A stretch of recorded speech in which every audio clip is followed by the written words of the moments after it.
Graça e paz, irmãos. Vamos abrir a palavra do Senhor lá em Tiago, capítulo 3.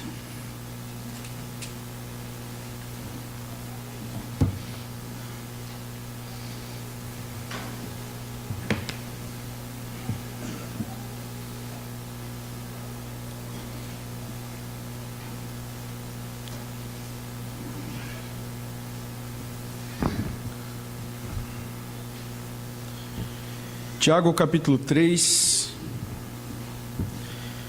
onde iremos ler do versículo 1 ao versículo 12, diz assim a palavra de Deus: Meus irmãos, não vos torneis muito de vós mestres, sabendo que havemos de receber maior juízo, porque todos tropeçamos em muitas coisas. Se alguém não tropeça no falar, é perfeito varão, capaz de refrear também todo o corpo. Ora, se pomos freio na boca dos cavalos para nos obedecerem, também lhe dirigimos o corpo inteiro.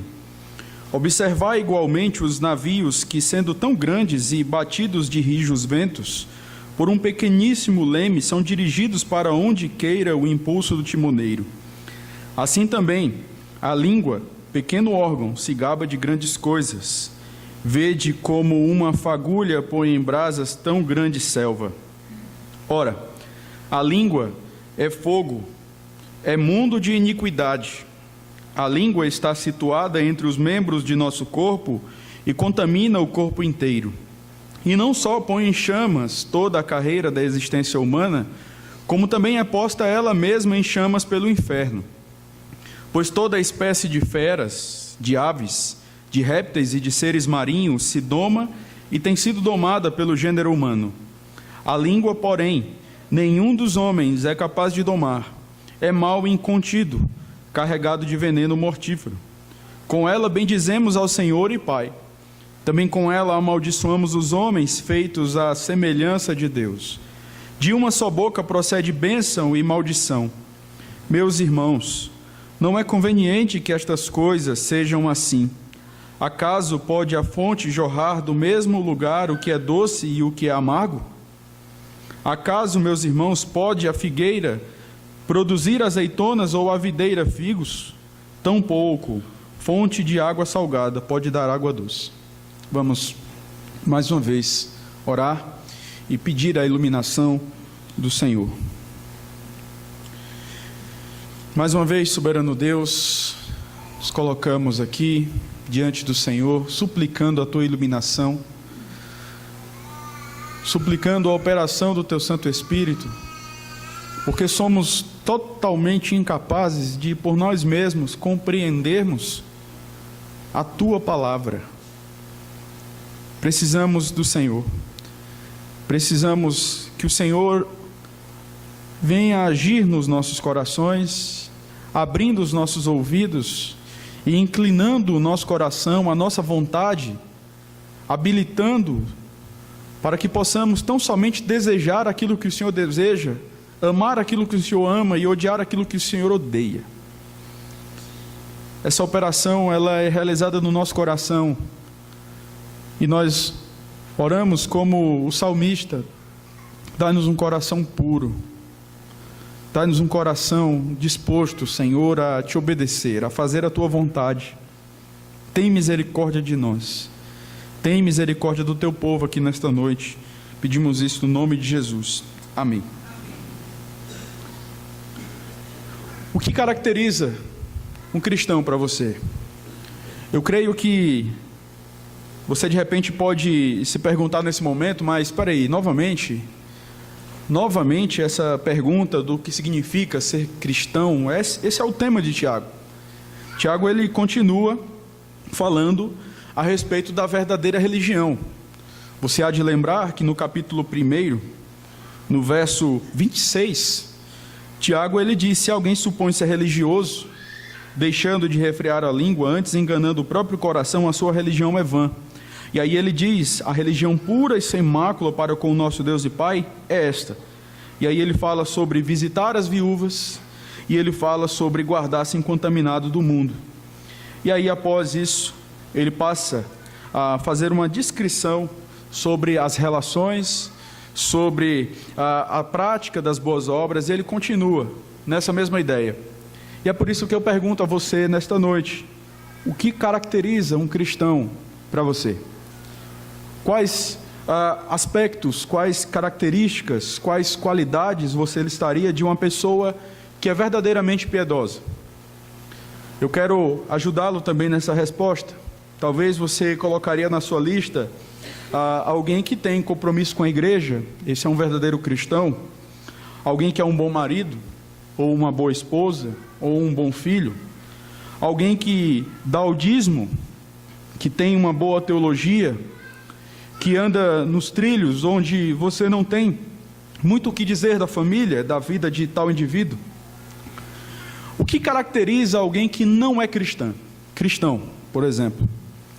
E aí eu creio que a lista seja um tanto fácil também. Se você for para Gálatas, no capítulo 5, verso 19 ao verso 21, Paulo ele está falando sobre as obras da carne. E ele diz: ora, as obras da carne são conhecidas e são prostituição, impureza, lascívia, idolatria, feitiçarias. Aí você tem inimizades, você tem porfias, ciúmes, iras, discórdias, dissensões, facções, invejas, bebedices, glutonarias e coisas semelhantes a estas, a respeito das quais eu vos declaro, como já outrora vos preveni, que não herdarão o reino de Deus os que tais coisas praticam. Eu creio que não temos nenhuma dificuldade de admitirmos que a primeira parte desse texto que nós lemos, de fato, caracterizam pessoas que não são cristãs.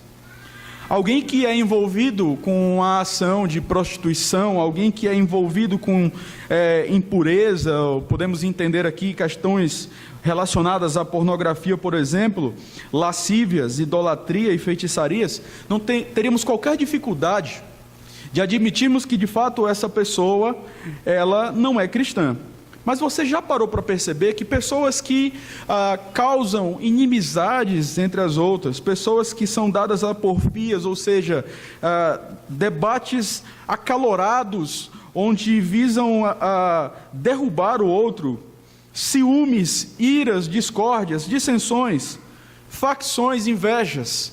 Nós temos a tendência de achar que esses pecados são menos maléficos, digamos assim, diante de Deus, quanto os outros. Em relação, por exemplo, à questão da bebedice, nós não temos dificuldade. Alguém que tem problema com alcoolismo, nós de repente olhamos e dizemos: não, fulano não é crente, ele tem problema com álcool. Mas alguém que tem problema com glutonaria, por exemplo, alguém que gosta de comer demais, exageradamente, nós olhamos determinada situação e achamos relativamente normal. Só que o que é interessante é que a palavra de Deus, ela não faz essa escala que nós fazemos. Ela não trabalha com a nossa lógica. Nós temos uma lógica muito definida. Questões relacionadas à homossexualidade, questões relacionadas à impureza, questões relacionadas a roubo, a isso e aquilo. Não, fulano não é crente. Mas o cara que, vive num rodízio de carne de segunda a sexta, é tranquilo. Olha, que legal, gosta tanto de comer. Pessoal, o pastor vai na casa dos irmãos, o pessoal empurra comida, né? Não, pastor, come, pastor. Tem que comer, pastor. Né? E é benção, irmãos, eu não acho ruim. Mas eu passei a perceber que a comida era um ídolo na minha vida. E é uma obra da carne, eu precisava santificar essa área na minha vida. Mas muitas vezes, irmãos, nós trazemos esforços sobre algumas áreas. Nós evitamos algumas questões, e são listas. E de fato nós devemos evitar a pornografia, de fato nós devemos evitar a impureza, a lascívia, a idolatria, a feitiçaria, mas devemos evitar tudo aquilo que a palavra de Deus condena. E dentre essas coisas, nós devemos evitar os pecados da língua. São questões que muitas vezes nós não consideramos. Nós tendemos a olhar com desdém para aqueles que passaram por uma situação de adultério na igreja, e de fato nós devemos chorar e lamentar, e tal pessoa deve de fato passar pelo processo de disciplina que visa a restauração. Mas e quanto àqueles que são dados à maledicência? quanto àqueles que são dados à fofoca, será que nós temos o mesmo olhar? Porque a nossa tendência é simplesmente fazermos o seguinte: nós nos afastamos de tal pessoa, mas suportamos. A questão, irmãos, que nós precisamos considerar aqui é que Tiago ele está colocando essa questão do uso da língua como mais uma evidência de que de fato nós somos crentes. Será que as nossas palavras são coisas de somenos diante do padrão que Deus espera de nós? Será que nossas palavras passarão desapercebidas diante do Deus Santo? É claro que não. Mateus capítulo 12, versículo 36, o Senhor Jesus, Ele nos diz: digo-vos, que de toda palavra frívola que proferirem os homens, dela darão conta no dia do juízo. Por que há tanta importância sobre o que falamos? Porque o que falamos revela o nosso coração. O que falamos, por que falamos, quando falamos, para quem falamos, isso revela o nosso compromisso com Deus, isso revela o nosso coração. E Marcos capítulo 7, versículo 20 ao versículo 22, o Senhor Jesus está dizendo exatamente isso. Ele diz que o que sai do homem, isso é o que contamina, porque de dentro do coração dos homens é que procedem os maus desígnios, a prostituição, os furtos, os homicídios, os adultérios, a avareza, as malícias, o dolo, a lascívia, a inveja, a blasfêmia, a soberba, a loucura.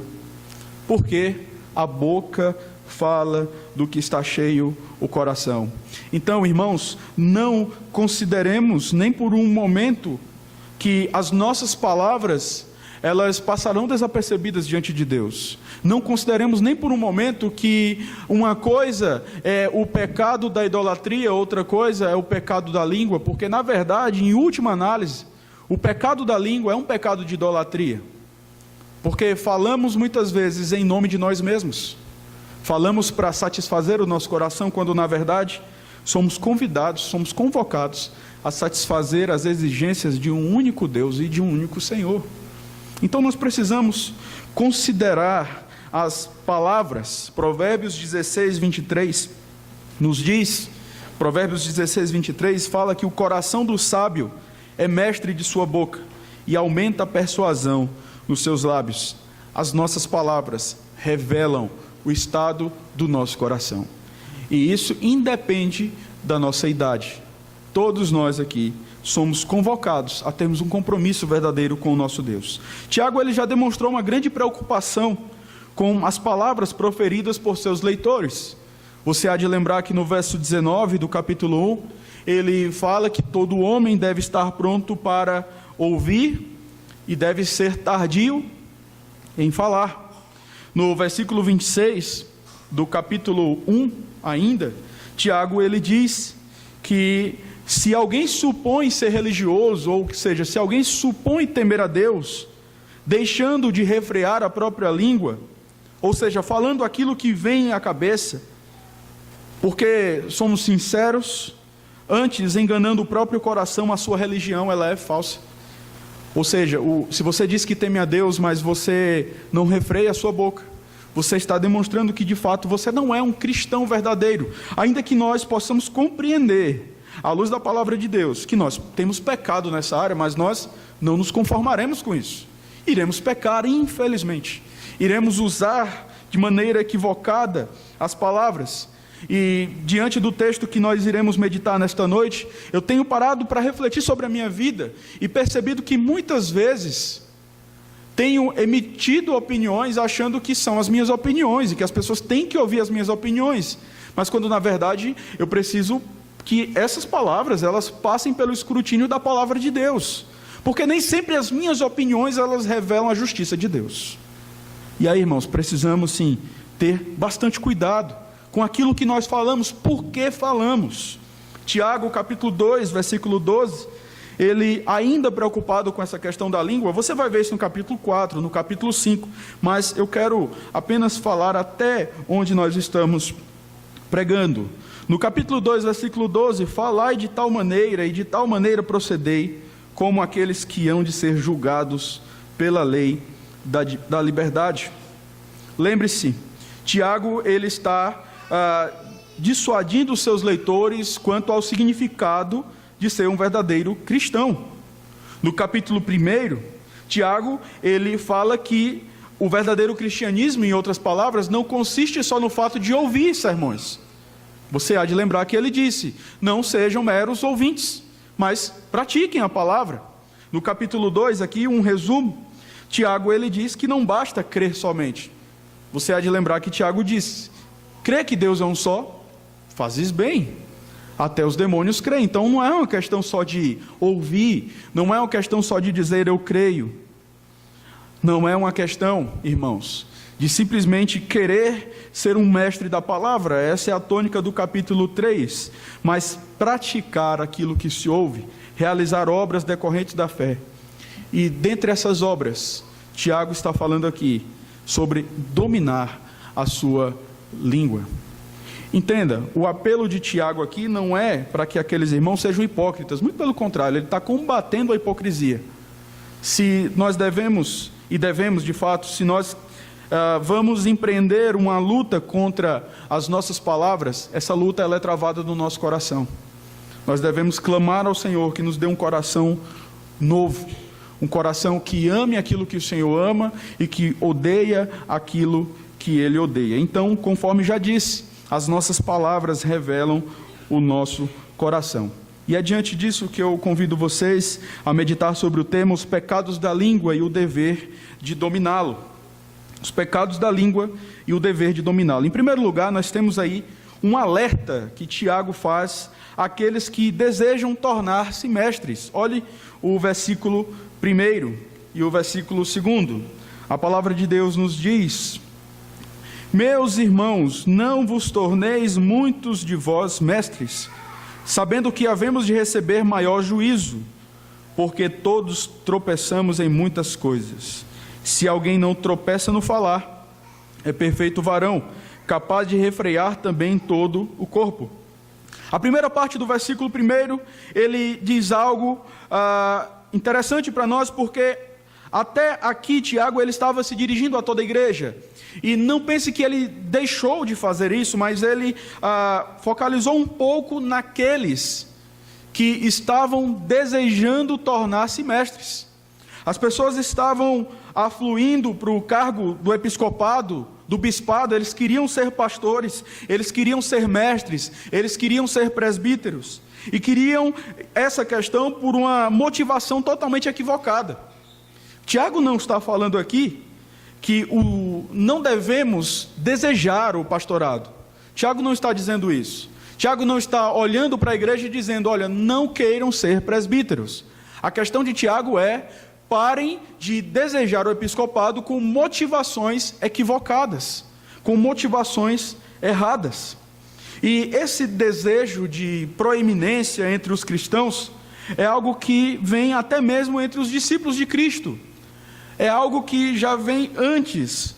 Em Marcos capítulo 9, versículo 34, você observa que os discípulos estavam ali contendendo entre si, e a palavra de Deus diz: mas eles guardaram silêncio, porque pelo caminho haviam discutido entre si sobre quem era o maior. Em 3 João 9, você vai lembrar que João está falando de um homem chamado Diótrefes, que queria a proeminência, ele queria o prestígio. Muitos desses cristãos estavam cobiçando o pastorado porque queriam prestígio, queriam respeito. E por conta dessa atitude, eles estavam falando coisas inconvenientes. É por isso que Tiago aplica essa questão do uso da língua a eles. Eles queriam se tornar mestres e achavam que entendiam tudo da teologia, e agora eles estavam ensinando de maneira indiscriminada, sem refletir sobre aquilo. É aquela velha história: eu li um blog, eu achei interessante, e agora eu vou chegar na igreja e vou vomitar aquilo que eu li lá, só que eu não parei para refletir. Eu não parei para pensar se aquilo tem base escriturística, se aquilo de fato condiz com a verdade.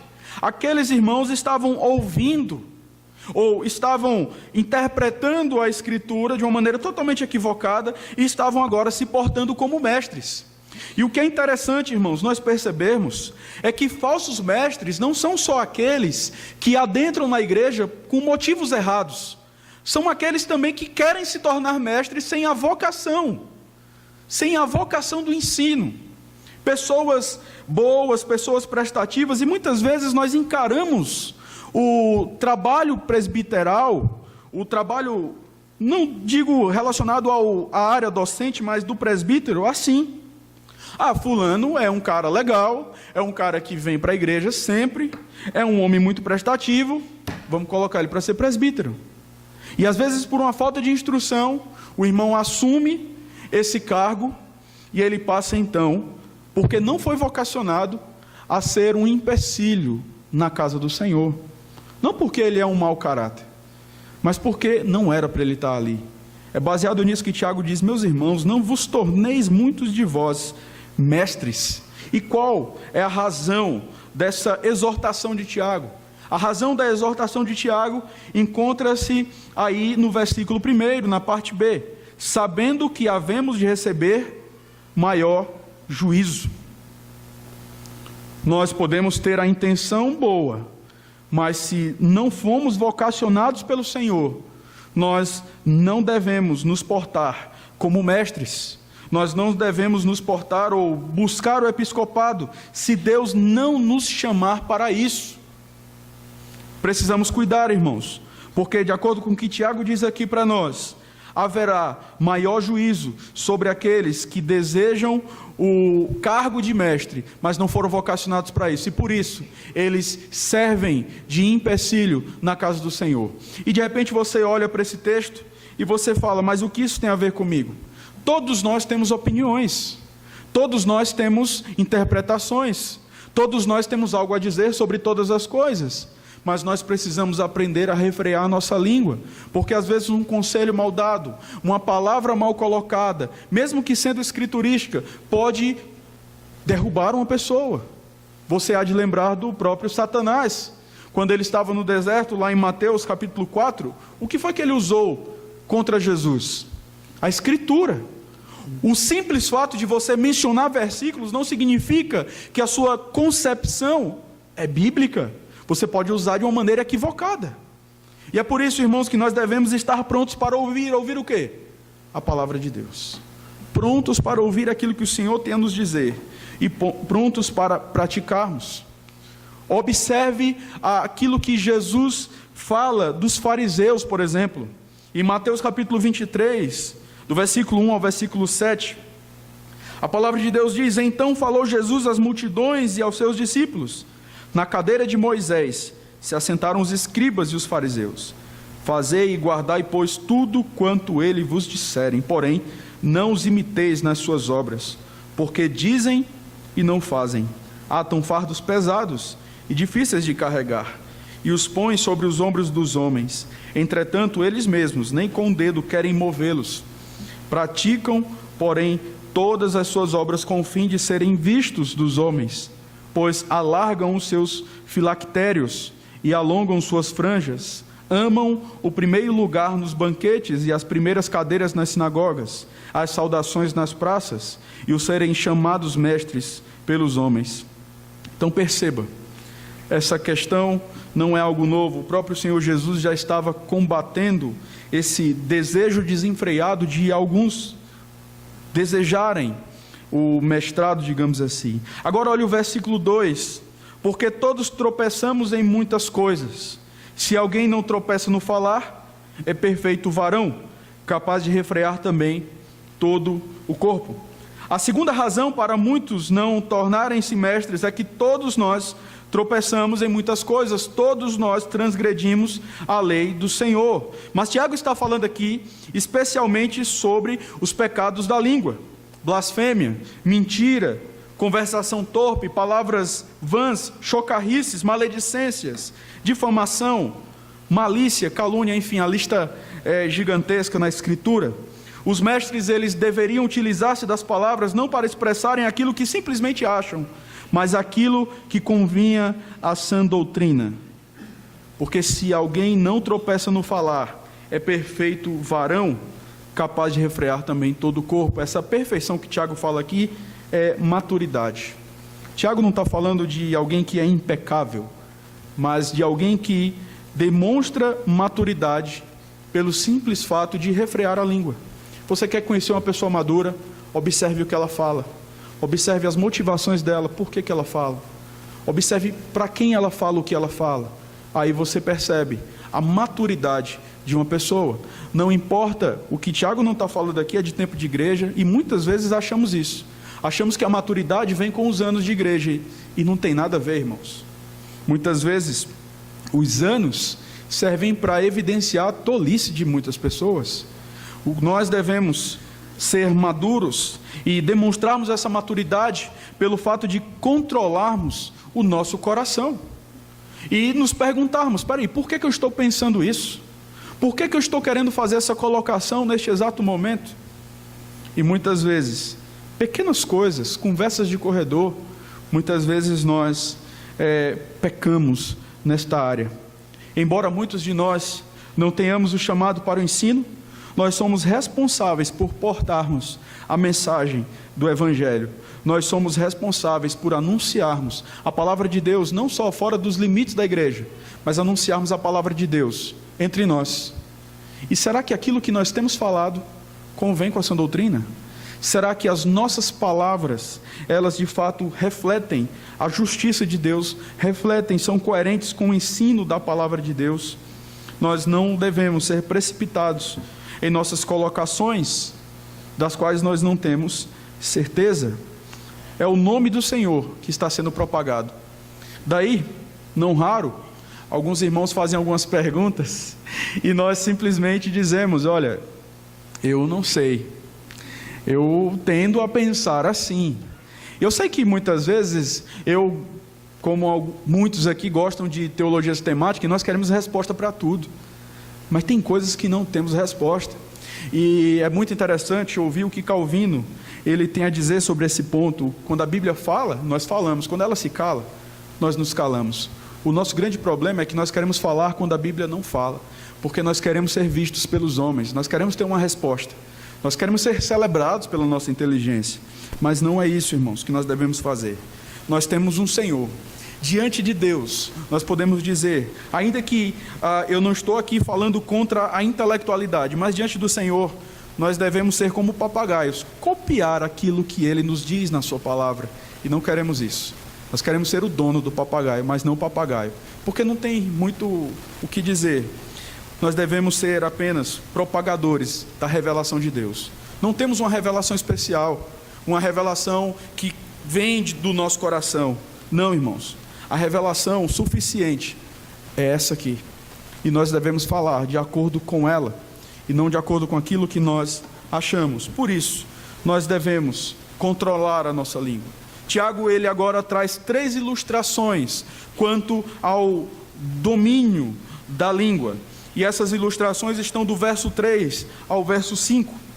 A palavra de Deus, ela nos diz, ora, se pomos freio na boca dos cavalos para nos obedecerem, também lhes dirigimos o corpo inteiro. Observai igualmente os navios que, sendo tão grandes e batidos de rijos ventos, por um pequeníssimo leme são dirigidos para onde queira o impulso do timoneiro. Assim também a língua, pequeno órgão, se gaba de grandes coisas. Vede como uma fagulha põe em brasas tão grande selva.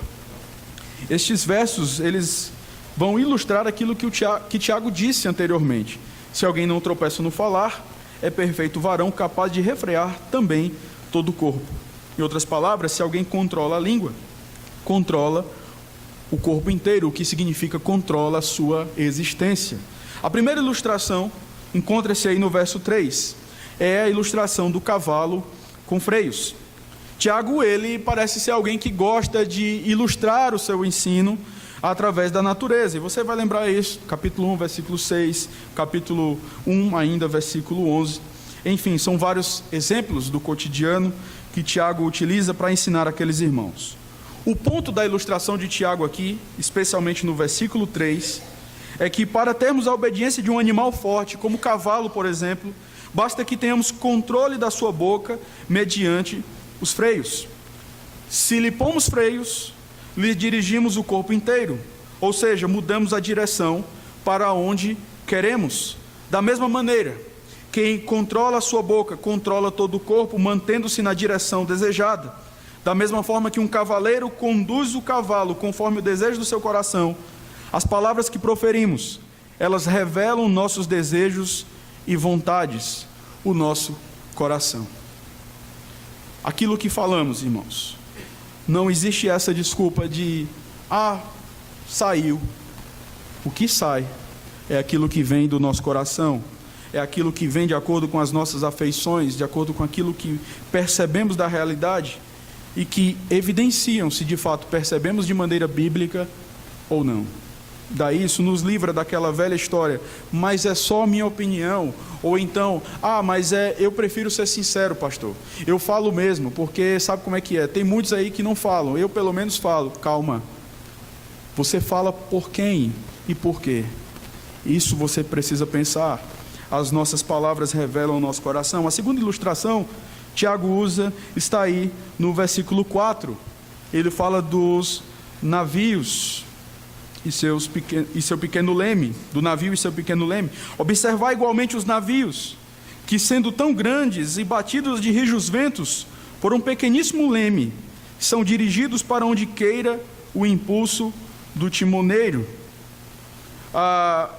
Interessante essa colocação de Tiago, porque você percebe aqui que o navio, ele sofre com a tempestade, mas não é a tempestade que conduz o navio, mas é o pequeno leme. E o que é interessante, quando nós fazemos uma comparação com a nossa realidade, com a nossa situação, muitas vezes nós colocamos a culpa daquilo que falamos nas circunstâncias. Falei por causa disso. Falei, pastor, porque o senhor não passou por aquilo que eu passei. O senhor não viu aquilo que eu vi. Mas não são os rijos ventos que conduzem o navio, é o pequeno leme. E o timoneiro que está ali e conduz esse grande barco para onde ele quer. Não há desculpa, irmãos, diante do Senhor. Não há argumentos em prol da maledicência. Quer comais, quer bebais, ou façais outra coisa qualquer, fazei tudo para a glória de Deus. Os nossos pecados, aquilo que nós falamos, conforme já disse, revela o nosso coração. Não existe essa ideologia bem arvorista, digamos assim, ou da psicologia que diz, não, o homem é fruto do meio. Não, irmãos. O meio serve para revelar aquilo que está no nosso coração, e não para causar aquilo que está dentro de nós. Porque o que contamina o homem não é o que entra, mas é o que sai. Então a pergunta é, como nós temos usado as nossas palavras? Será que você tem de repente usado algumas atitudes? O meu filho não chega na hora que eu quero, o meu filho não faz o que eu quero, é por isso que eu falo o que eu falo. Não existe isso, irmãos. Iremos prestar contas a Deus daquilo que nós falamos. Pastor, mas ele me enganou, ou fulano fez algo que eu não gostei e falou mal de mim. Nós iremos prestar contas a Deus daquilo que nós falamos. Não é o irmão que determina aquilo que eu devo falar. Não é o meu filho, não é a minha esposa quem determina o uso que eu tenho das palavras, mas é o Deus que habita no meu coração. E muitas vezes o que está determinando aquilo que nós falamos são as circunstâncias. Por quê? Porque Deus não tem a proeminência no nosso coração. Quando Deus não é Senhor no nosso coração, nós fofocamos e encontramos prazer nisso. E aí, usamos a desculpa do compartilhar. Não, irmão, estou compartilhando aqui uma oração. Estou compartilhando aqui, mas eu quero que você ore por mim, porque eu estou aflito, mas eu quero te dizer que esse irmão miserável e tal. Pense num quebrantamento. Nós precisamos, irmãos, atentar para esta realidade. O timoneiro, ele pode ser comparado aqui com o nosso coração. As nossas palavras, elas não podem ter a ver com o vento ou a tempestade. As nossas palavras têm que haver com o Senhor, porque nós devemos ser santos como Ele é santo. Fomos chamados para imitarmos o nosso Senhor Jesus Cristo. A terceira ilustração que Tiago usa está aí no versículo 5. uma fagulha que põe em brasa tão grande selva. Olha aí o versículo 5. Assim também a língua, pequeno órgão, se gaba de grandes coisas. Vede como uma fagulha põe em brasas tão grande selva. O termo se gabar, ele geralmente aparece no Novo Testamento com uma conotação negativa. Não é o caso aqui. Tiago, ele está querendo dizer que o freio, o leme e a língua, ela tem a mesma característica. São pequenos e ainda assim conseguem realizar grandes coisas. Tem um teólogo chamado Kurt Zwangli. Ele diz que pode balançar os homens, levando-os à violência, ou pode movê-los às mais nobres ações. Pode instruir os ignorantes, encorajar o rejeitado, confortar o entristecido e acalmar os que estão à morte. Ou pode esmagar o espírito humano, destruir reputações, espalhar desconfiança e ódio e levar nações à beira da guerra. Este é o terceiro exemplo que Tiago usa sobre a língua, que é uma pequena fagulha que pode trazer a destruição sobre uma selva, sobre uma floresta. Imagine carvalhos imponentes, pinheiros bonitos. Aqui tem muito. Se eu estivesse no Nordeste pregando isso aqui, eu usaria outras figuras. Mas você vai ali, por exemplo, como quem vai para Campos do Jordão, a gente ainda fica encantado com a paisagem que nós vemos aqui. E como é interessante você perceber, apesar de toda aquela imponência, toda aquela grandiosidade, às vezes uma pequena fagulha pode destruir tudo aquilo. Então, irmãos, essa é a questão da língua. Quem define nossas palavras é o nosso coração. Assim como o cavaleiro que administra os freios, o timoneiro que administra o leme, assim é o nosso coração onde residem nossos desejos. Nossas palavras denunciam a quem servimos. Nossas palavras são frutos das interpretações que temos da realidade e não culpa das circunstâncias. E a pergunta é: quem conduz o leme do seu navio ou os freios da sua boca? O Senhor ou seus desejos pecaminosos? Será que sempre seremos conhecidos como uma igreja que a fofoca é algo normal? Porque todas as igrejas que eu vou, parece que isso já virou um hino. Mas fofoca tem toda igreja, né? Mas, irmãos, isso não pode, não convém a cristãos, porque quem conduz o nosso coração é o Senhor. E Deus odeia a maledicência. A maledicência é pecado. E eu sei, irmãos, porque sou tão tentado quanto os irmãos, que muitas vezes, em determinadas circunstâncias, falar mal do irmão, infelizmente, é algo atraente, é algo sedutor, porque você desabafa, só que você não reflete a justiça de Deus. A palavra de Deus, ela tem um caminho muito nobre para isso, muito certo e claro. Mateus 18, se o teu irmão pecar contra ti, o que é que a palavra de Deus diz? Vai até ele. Mas nós não queremos fazer isso. Por quê? Porque nós temos medo da opinião do irmão. Mas é isso que nós devemos fazer, dá trabalho. Às vezes você vai ter que reorganizar a sua agenda. Você vai para uma conversa que de repente pode não ser apenas a única conversa. De repente você vai precisar de 5 conversas, 5 cafés, 5 almoços, para resolver um problema. Mas é isso que o Senhor quer de nós. Não é, irmãos, que eu e você nos escondamos atrás das nossas opiniões pecaminosas, mas fazer a vontade de Deus. Então peça a Deus que lhe dê um coração puro em sua presença. Salmo 51, versículo 10, Davi, ele diz: cria em mim, ó Deus, um coração puro, e renova dentro de mim um espírito inabalável. Não basta, irmãos, simplesmente pedirmos a Deus que ponha freio nas nossas bocas, se o nosso coração continua o mesmo. Os freios, na verdade, eles refletem um coração desejoso de agradar a Deus. A questão não é meramente comportamental, senão eu e você estaríamos pregando aqui o moralismo. Existem pessoas ímpias que vão se deparar com esse texto e de repente vão dizer em seus corações: mas espera aí, eu não falo mal dos outros. Mas espera aí, eu não sou precipitado nas minhas palavras. Eu paro, conto até 10, às vezes até 1000, depois eu chamo a pessoa e converso. A questão não é moralismo, irmãos. A questão é coração. E se você de repente é alguém que põe freio na sua boca, é de repente alguém que não fala mal dos outros, mas se orgulha disso, você precisa conhecer o Salvador, o único que é digno de toda honra e de toda glória. Nós não estamos pregando aqui moralismo, porque não é por obras que nós seremos salvos da ira de Deus, mas é por aquilo que Cristo fez por nós. É por isso que é impossível nós cumprirmos a palavra do Senhor posta diante de nós, se Cristo não for Senhor do nosso coração. Não adianta. Se Cristo não é atraente para nós, se Cristo não satisfaz o nosso coração, nós vamos buscar satisfação em outros meios, ou falando dos outros, ou se vangloriando por não falarmos de ninguém. Precisamos de Cristo, precisamos de um coração novo.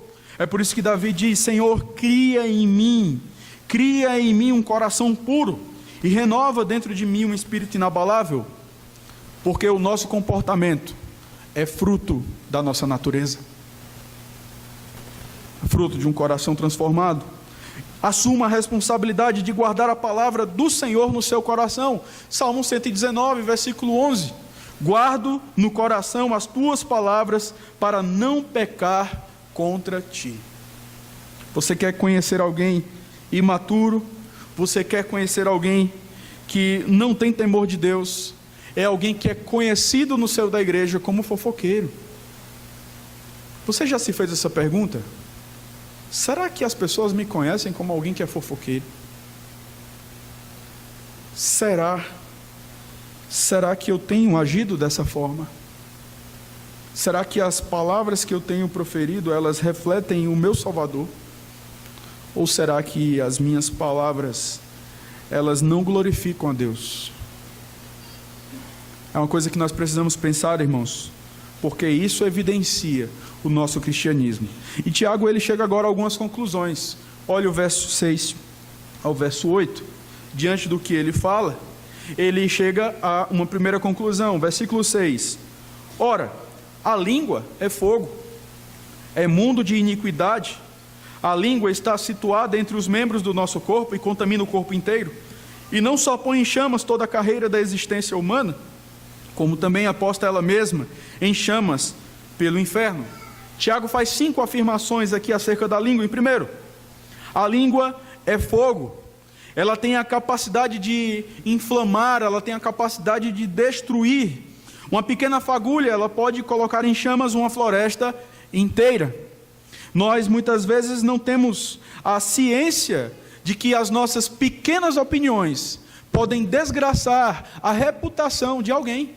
E isso, irmãos, é quebra do 6º mandamento: não matarás. Podemos não matar fisicamente, mas se matamos a reputação de alguém, nós estamos quebrando o 6º mandamento do Senhor. E às vezes são pequenas opiniões, pequenas coisas que nós falamos. A língua é fogo. Provérbios 26, 18 a 20. Como o louco que lança fogo, flechas e morte, assim é o homem que engana seu próximo e diz: fiz isso por brincadeira. Sem lenha o fogo se apaga, e não havendo maldizente, cessa a contenda. Mas a segunda característica da língua, Tiago diz aqui: a língua é mundo de iniquidade. Não é que a língua é má em si, já deu para perceber isso, mas a língua, ela reflete a iniquidade do nosso coração. E nós, mesmo aqueles que são regenerados, nós estamos num processo de santificação. É por isso que nós devemos exercer a autodisciplina e evitar. E precisamos, irmãos, uns dos outros para prestarmos conta em relação a isso. Meu irmão, me ajude. Vou dar um exemplo aqui. Eu chego de repente para o Eduardo e falo: Eduardo, eu estou com um problema nessa área. Eu estou falando assim, assim, assim. Eu estou percebendo que eu estou me exaltando. Eu peço a você que me ajude. Quando você perceber isso, me chame. Me chame no canto e me alerte, porque eu preciso. Nós precisamos disso, irmãos. Prestar contas. Deus nos colocou juntos aqui, não foi à toa, não foi só para que a gente se visse no domingo e, legal, e aí, como foi sua semana? Não, mas para que nós nos ajudemos. A língua é mundo de iniquidade, e nós estamos ainda nesse processo de santificação, nesse processo de transformação. Terceiro lugar, a língua é situada entre os membros do nosso corpo e controla o corpo inteiro. A palavra corpo aqui, conforme falei, ela significa existência humana. Quarto lugar, a língua põe em chamas toda a carreira da existência humana. Nada na vida humana está isenta de sofrer no que diz respeito aos pecados terríveis da língua. Você há de lembrar de Roboão, lá em 2 Crônicas, no capítulo 10, versículo 13 ao versículo 14, quando Jeroboão vai conversar com ele, e ele, ao invés de ouvir o conselho dos mais velhos, ele ouve o conselho dos jovens. E isso aqui não é uma dificuldade com os jovens em si, mas no contexto mostra que o conselho dos jovens foi um conselho mau, um péssimo conselho. Ele segue o conselho dos jovens e ele diz o seguinte: a palavra de Deus diz: dura resposta lhe deu o rei, porque o rei Roboão desprezara o conselho dos anciãos e lhes falou segundo o conselho dos jovens, dizendo: meu pai fez pesado o vosso jugo, porém eu ainda o agravarei. Meu pai vos castigou com açoites, eu porém vos castigarei com escorpiões. E nós sabemos que o resultado disso foi o esfacelamento, digamos assim, do povo de Israel. E houve então a divisão entre o reino do norte e o reino do sul.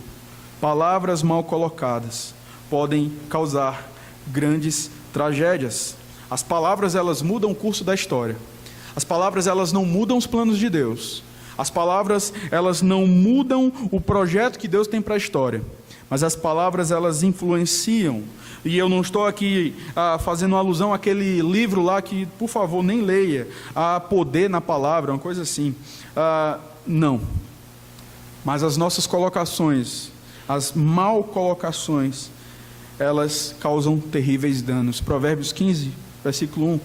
A resposta branda desvia o furor, mas a palavra dura suscita a ira. E você, na sua experiência nas relações, você já percebeu que muitas vezes chegar para resolver determinados conflitos, simplesmente disposto a ouvir, isso ajuda muito, do que falar irrefletidamente.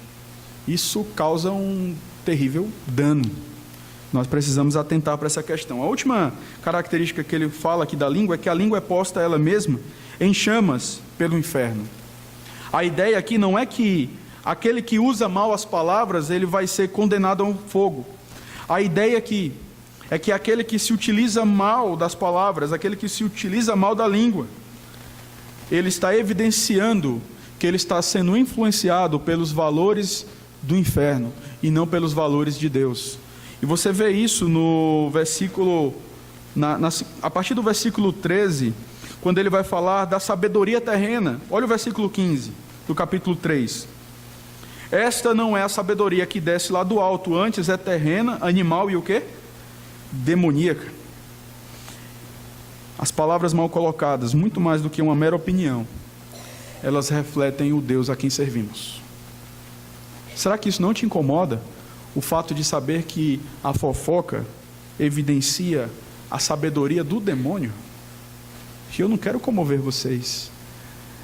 Eu não quero persuadi-los com esta colocação que eu fiz, porque se o Senhor a quem servimos não nos persuade nesta noite a termos um linguajar coerente com o nosso serviço a Ele, não é colocando medo em vocês. Se nós não tememos a Deus, nós não temeremos a ninguém, irmãos. Nós não nos incomodaremos com nada. A segunda conclusão que Tiago chega, versículo 7 ao versículo 8: pois toda espécie de feras, de aves, de répteis e de seres marinhos se doma e tem sido domada pelo gênero humano. A língua, porém, nenhum dos homens é capaz de domar. É mal incontido, carregado de veneno mortífero. Ele faz uma alusão aqui ao mandato cultural, onde no capítulo 1, versículo 28, nós vemos que Deus ordena para que o homem venha subjugar a terra. O homem, ele é capaz de domar as feras mais embrutecidas, mas a palavra de Deus diz que muitas vezes ele é incapaz de domar a própria língua. Aparentemente, há um certo conformismo de Tiago aqui em dizer que ninguém doma a sua própria língua. Mas vale lembrar, aqueles que não domam a sua língua são aqueles que são influenciados pelos valores do inferno. Versículo 6, não se esqueça, versículo 6 do capítulo 3, e não só põe em chamas toda a carreira da existência humana, como também é posta ela mesma em chamas pelo inferno. Quanto aos crentes, é possível haver uma evolução significativa no processo de santificação que traga maturidade ao mesmo e assim se expressa no uso das palavras. Versículo 13 do capítulo 3. Quem entre vós é sábio e inteligente, mostre em mansidão de sabedoria, mediante condigno proceder, as suas obras. Diante disso, a palavra de Deus nos compara a embaixadores. Embaixadores falam conforme os interesses do seu chefe de Estado. A palavra de Deus também nos compara a arautos. Arautos falam de acordo com os interesses do rei.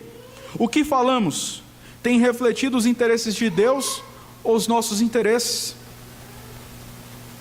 Por que falamos o que falamos?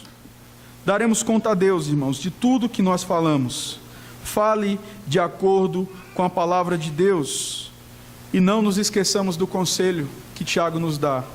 Vamos estar prontos para ouvir a palavra, tardios para falar, tardios para se irar, porque a ira do homem não produz a justiça de Deus.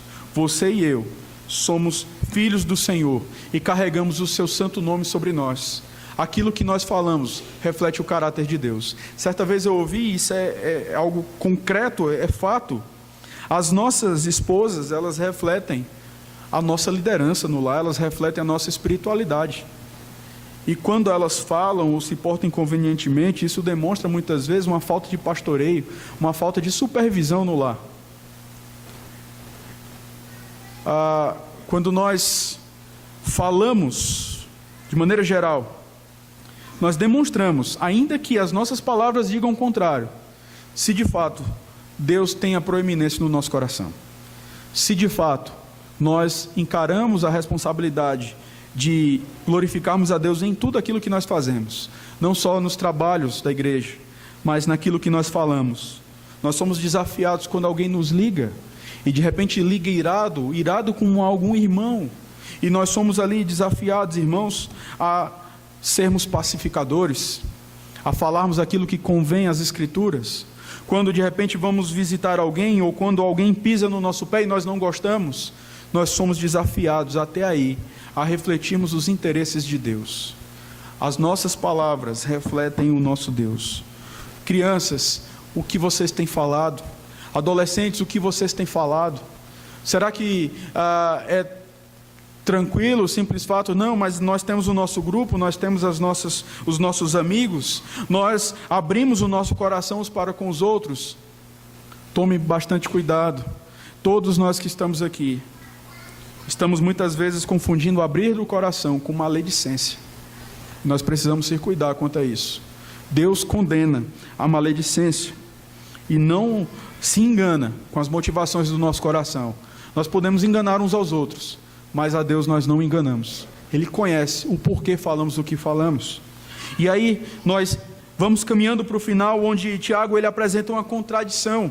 Olha o versículo 9 ao versículo 12. Nós temos aí uma contradição. Tiago ele está combatendo a hipocrisia. Olha o verso 9. Com ela, bendizemos ao Senhor e Pai. Também com ela, amaldiçoamos os homens, feitos à semelhança de Deus. De uma só boca procede bênção e maldição. Meus irmãos, não é conveniente que estas coisas sejam assim. Era um costume do judeu, sempre ao falar o nome do Senhor, ele elogiar a Deus. Se ele falasse de Deus, ele dizia: Deus seja louvado. Você já deve ter se deparado com um crente assim, qualquer coisa, Deus seja louvado, louvado seja Deus. Mas aí ao mesmo tempo que ele aparentemente louva o Senhor, ele não se furta de falar mal dos outros, de maldizer aos homens. E aí Tiago diz que há uma contradição aí. Tiago faz questão de enfatizar que a incoerência ela é gritante, porque quando nós amaldiçoamos os homens, nós estamos indo contra aquilo que nós falamos. Por quê? Porque estamos amaldiçoando, em última análise, ao próprio Deus. É por isso que Tiago diz aqui, no verso 9, amaldiçoamos os homens feitos à semelhança de quem? de Deus. Quando nós falamos mal do outro, nós estamos falando mal daquele que o criou. Quando nós falamos mal do irmão, quando nós amaldiçoamos o irmão, praguejamos contra o irmão, estamos praguejando contra o próprio Deus. E isso, irmão, é o que torna mais sério. E o porquê nós devemos ter bastante cuidado com o que falamos. Porque nós não mexemos só contra o irmão, nós mexemos contra o próprio Deus. E Davi já disse uma coisa muito interessante para nós: terrível coisa é cair nas mãos do Deus vivo. Você pode prosperar na fofoca, prosperar na maledicência, mas conforme já falei em outra oportunidade, se nada está acontecendo, pode ficar aperreado de agora, como diz lá no Ceará, fica aperreado agora, porque pode ser que você não seja filho de Deus, porque Deus corrige a quem ama. Se nada está acontecendo, é porque você pode ser ainda um filho da ira, mesmo sendo membro dessa igreja há tantos anos. É possível que isso ocorra, e nós precisamos cuidar disso. Judas andou 3 anos e meio com Jesus, ele era apóstolo. De repente, alguém olharia para Judas e diria: não, mas ele é discípulo, ele está lá. Olha, Judas era apóstolo, não era só um daqueles que seguia. Foi chamado para o ofício, mas não foi chamado para a salvação. Você pode ser membro daqui, irmão. O que diante de Deus não determina a sua salvação. Então nós precisamos tomar cuidado com aquilo que nós falamos. Estamos amaldiçoando a Deus com as nossas opiniões em relação aos nossos irmãos. Por isso nós devemos pedir perdão. Perdão não só ao irmão, em primeiro lugar, perdão a Deus, perdão ao Senhor. Ele é juiz. Capítulo 4, versículo 11: irmãos, não falei mal uns dos outros. Aquele que fala mal do irmão ou julga seu irmão, fala mal da lei ou julga a lei. Ora, se julgas a lei, não és observador da lei, mas juiz. Um só é legislador e juiz, aquele que pode salvar e fazer perecer. Tu, porém, quem és que julgas o próximo? Aí vem eu e falo, porque é minha opinião, e me coloco no lugar de Deus. E aí você acha que Deus está de boa com isso? Está tudo certo. Não, irmãos, nós precisamos considerar essa questão. Tiago, ele afirma que não deve ser assim. Se agimos assim, estamos indo contra o nosso Senhor Jesus nos ensinou. Lucas 6, 28, bendizei aos que vos maldizem, orai pelos que vos caluniam. Versículo 11, ele diz: acaso pode a fonte jorrar do mesmo lugar o que é doce e o que é amargoso? Versículo 12, acaso, meus irmãos, pode a figueira reproduzir azeitonas ou a videira figos? Tampouco fonte de água salgada pode dar água doce. Tiago, ele usa uma fonte de água e afirma que não pode de uma mesma fonte vir água doce e salgada. Depois ele usa a questão das plantas e diz que a figueira, ela não produz, a figueira ela produz figos e a videira ela produz uvas, e não o contrário. O que significa, irmãos, que inevitavelmente as nossas palavras, elas evidenciam a nossa natureza. Sabe por que de repente alguns têm grande problema com fofoca e não se importam com isso? Porque é a sua natureza, está refletindo o coração, não foi salvo. Você já viu uma mangueira produzir laranja? Não produz. Você já viu um crente que só produz fofoca e mal colocações em relação aos outros? Não existe. Isso faz parte da natureza ímpia, não da natureza daqueles que nasceram de novo. Não pode existir isso. Não existe uma compartimentalização da fé, onde uma coisa é o que eu faço no domingo, outra coisa são as minhas opiniões. Aquilo que eu falo, o evangelho é integral. O evangelho é coreon deu, como o pessoal fala, é vivido diante de Deus. Em todos os momentos, eu sou chamado a louvar a Deus por meio das minhas atitudes, por meio das minhas palavras, pela forma como eu vejo o mundo. Jesus, ele diz lá em Mateus 7,16, pelos seus frutos os conhecereis. Colhem-se porventura as uvas dos espinheiros ou figos dos abrolhos? Assim toda árvore boa produz bons frutos, porém toda árvore má produz frutos maus. Nossas palavras revelam o estado do nosso coração. E eu pergunto a você, nesta noite, como está o seu coração? Como você tem usado as suas palavras? Será que você tem falado de acordo com a vontade de Deus? Ou será que você está tão ocupado em ouvir o seu coração que você só pode vomitar ira, discórdias, dissensões, facções? Consideremos isso, irmãos. Consideremos isso.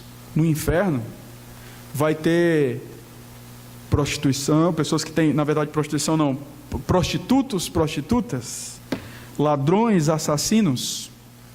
Mas no céu vai ter muito fofoqueiro também. No inferno. No inferno vai ter muito glutão também. E a gente não para perceber isso. Nós olhamos o inferno e vemos que no inferno, vai estar lá tantas pessoas que eu classifiquei. Sim, pecados, esses pecados que eu mencionei, eles não são menos terríveis, mas devemos considerar todos eles.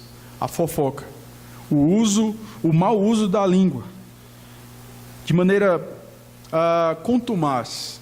Alguém que não se arrepende do que faz, alguém que não se arrepende do que diz, alguém que não progride, alguém que não evolui, alguém que é o mesmo sempre. Alguém que não pode dizer como disse Jó: antes eu te conhecia só de ouvir, agora os meus olhos te veem. Você pode ter certeza que nenhum rol de membro dessa igreja vai livrar você da ira de Deus, se você não resolver, obviamente, isso com a ajuda do Senhor, porque se Ele não agir, nós não podemos fazer isso. Mas se não assumirmos a nossa responsabilidade de fazermos a nossa parte, e eu não estou aqui colocando salvação pelas obras, mas dizendo que a forma como usamos as palavras evidenciam se de fato nós somos crentes. Por isso, irmãos, vamos nos ajudar. Pode ser que em uma visita eu traga alguma opinião maldita sobre um irmão. Eu peço que você, por amor ao Senhor, você diga: pastor, vamos orar nesse momento, porque eu lembrei daquilo que você disse e você não usou bem as suas palavras. A palavra de Deus diz que você deve ir até o irmão. Você falou isso naquele dia. Eu quero fazer isso com vocês também. Eu quero que a gente se ajude nisso, mas que a gente possa progredir diante da palavra de Deus. Como você tem usado as suas palavras? Como você tem usado as suas opiniões? Que Deus nos ajude, irmãos, a usarmos as nossas palavras de modo a refletir um coração comprometido com o Evangelho do nosso Senhor. Vamos orar.